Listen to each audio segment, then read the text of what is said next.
السلام علیکم ورحمۃ اللہ وبرکاتہ۔ نحمدہ ونصلی علی رسولہ الکریم، بسم اللہ الرحمن الرحیم۔ میرے دوستو، آج کی ہماری اس ویڈیو کا عنوان صدقہ فطر کے حوالے سے بڑے اہم مسائل پر ہے۔ میرے دوستو، صدقہ فطر کن لوگوں پر واجب ہے اور کن لوگوں پر صدقہ فطر واجب نہیں ہے؟ ہم کن لوگوں کو صدقہ فطر دے سکتے ہیں اور صدقہ فطر کی مقدار کتنی ہے؟ کتنا صدقہ فطر دینا چاہیے؟ اور کیا ہم ایک ہی فقیر کو، ایک ہی جو صدقے کا مستحق ہے، اس کو اپنا سارا صدقہ فطر دے سکتے ہیں؟ اپنے سارے گھر والوں کا اگر ہم صدقہ فطر جمع کریں تو کیا پھر ہم ایک فقیر کو یا ایک صدقہ فطر کے مستحق کو ہم سارا صدقہ دے سکتے ہیں؟ یا مختلف فقیروں کو ایک ہی صدقہ فطر ہم مختلف فقیروں کو بانٹ کر دے سکتے ہیں؟ یعنی مختلف صورتوں کے اندر میرے دوستوں صدقہ فطر کے متعلق بڑے اہم مسائل آج اس مختصر سی ویڈیو کے اندر میں آپ کے سامنے رکھوں گا۔ میرے دوستوں، آپ اس ویڈیو کو آخر تک ضرور سنیے گا۔ اگر اس کے علاوہ میرے دوستوں آپ کا کوئی سوال ہو اور آپ اس کا جواب جاننا چاہتے ہو تو میرے دوستوں آپ ہمارے ساتھ جڑ جائیں، ہمارے چینل کو سبسکرائب کر دیں اور کومنٹس کے ذریعے میرے دوستوں آپ اپنا سوال ہمارے ساتھ شیئر کر سکتے ہو۔ انشاءاللہ ہم کوشش کریں گے کہ ضرور آپ کے کومنٹس کا آپ کو ریپلائی کریں۔ تو میرے دوستوں، ہم اپنی ویڈیو کو آگے بڑھاتے ہیں۔ میرے دوستوں، ایک بڑی آسان سی بات ہم شروع میں سمجھ لیں کہ جن لوگوں پر زکوٰۃ دینا واجب ہے، جن لوگوں پر زکوٰۃ ضروری ہے، ان کے لیے صدقہ فطر دینا واجب ہے، ان کے لیے صدقہ فطر دینا لازمی ہے۔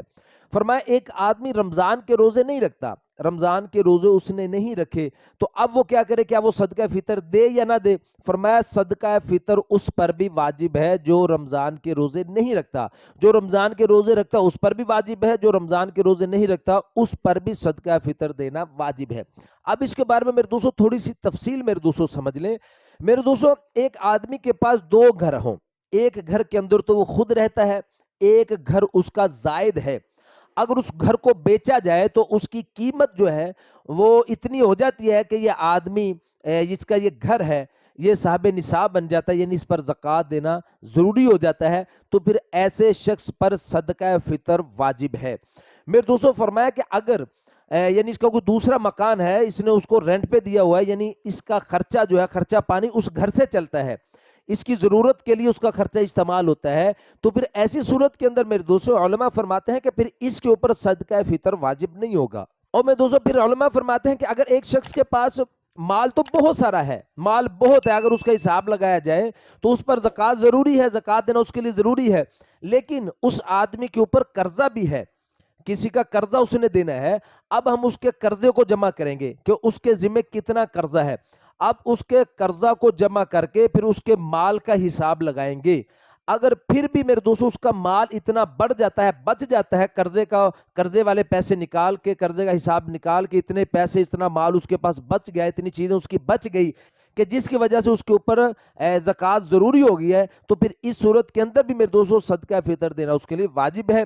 لیکن میرے دوستوں اگر میرے دوستوں ہم قرضے کو جمع کرتے ہیں تو قرضے کو جمع کرنے کے بعد اس کے پاس اتنا مال نہیں بچتا کہ جس کے اوپر زکوٰۃ اس کو دینا ضروری ہو، تو پھر ایسے آدمی پر میرے دوستوں صدقہ فطر واجب نہیں ہے۔ میرے دوستوں صدقہ فطر عید والے دن فجر کی نماز سے اس کا وقت شروع ہو جاتا ہے، یعنی اس وقت وہ واجب ہوتا ہے۔ لیکن میرے دوستوں علماء فرماتے ہیں کہ ہم صدقہ فطر ہم رمضان میں بھی ادا کر سکتے ہیں، یعنی عید سے پہلے بھی صدقہ فطر ادا کر سکتے ہیں، لیکن صدقہ فطر جو واجب ہوتا ہے وہ ہوتا ہے عید والے دن، یعنی یکم شوال کی فجر کی نماز کے بعد جو ہے وہ صدقہ فطر واجب ہوتا ہے۔ تو اس لیے میرے دوستوں علماء فرماتے ہیں کہ کوئی شخص اگر یعنی چاند رات کو ہی وہ آدمی فوت ہو جاتا ہے، یعنی عید کی فجر کی نماز سے پہلے وہ آدمی ایک فوت ہو گیا، تو اس کا صدقہ فطر اب واجب نہیں ہے، اس کا ادا کرنا واجب نہیں ہے، اس کا ضروری نہیں ہے۔ اسی طرح میرے دوستوں فرماتے ہیں کہ جو بچہ عید والے دن فجر کے وقت کے بعد جو بچہ پیدا ہوا اس کے اوپر بھی صدقہ فطر واجب نہیں ہوتا۔ میرے دوستوں صدقہ فطر جن کے اوپر واجب ہے ان کا ادا کرنا بہت ضروری ہے۔ اگر وہ رمضان میں یعنی عید سے پہلے نہیں دیتا تو عید کے دن ادا کر دے، اگر عید والے دن بھی ادا نہیں کرتا تو پھر بھی اس کو ادا کرنا پڑے گا، یہ اس کے ذمہ رہے گا۔